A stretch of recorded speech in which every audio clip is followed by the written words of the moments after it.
નસવાડી તાલુકામાં સતત ધોધમાર વરસાદના કારણે જનજીવન અસ્તવ્યસ્ત બન્યું છે। ભારે વરસાદને પગલે વાડિયા અને કેલણિયા ગામમાં નદી કોતરોમાં પૂર આવતા અનેક રહેણાંક વિસ્તારોમાં પાણી ઘૂસી ગયા છે।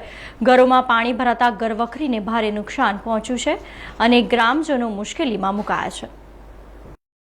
છોટાઉદેપુર જિલ્લાના નસવાડી તાલુકામાં સતત વરસી રહેલા ભારે વરસાદના કારણે વાડિયા અને કેલણિયા હરિપુરા કુકાવાટી ગામમાં પૂર જેવી સ્થિતિ સર્જાઈ છે। નદી અને કોતરોમાં ઘોડાપૂર આવતા પાણી રહેણાંક વિસ્તારોમાં ઘૂસી ગયા હતા।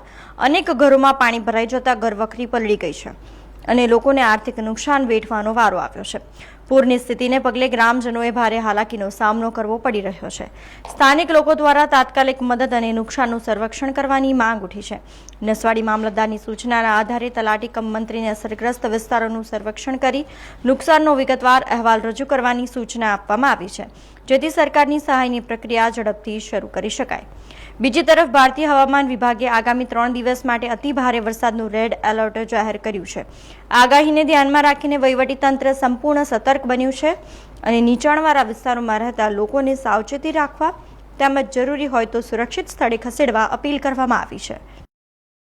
અમારા ગામ વાડિયામાં વાગણબાવા ફળિયામાં આશરે 6 ઘરોમાં પાણી ભરાવાથી ઘર વખરી સામાન પલળી ગયો છે અને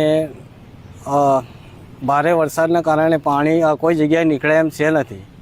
સરકારને પણ અમે રજૂઆત કરી છે પુલ માટે, પુલ મંજૂર કરી આપતા તો અમારે સીધા કોઈ બીજા ગામમાંથી કોકને બોલાવવા હોય અમારા સગા સંબંધી તો તાત્કાલિક આવી જાય અને અમને બહાર કાઢી શકતા।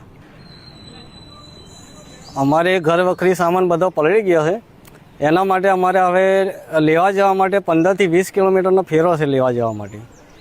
એટલે સરકારને અમે આ પુલ માટે અમે રજૂઆત કરી હતી।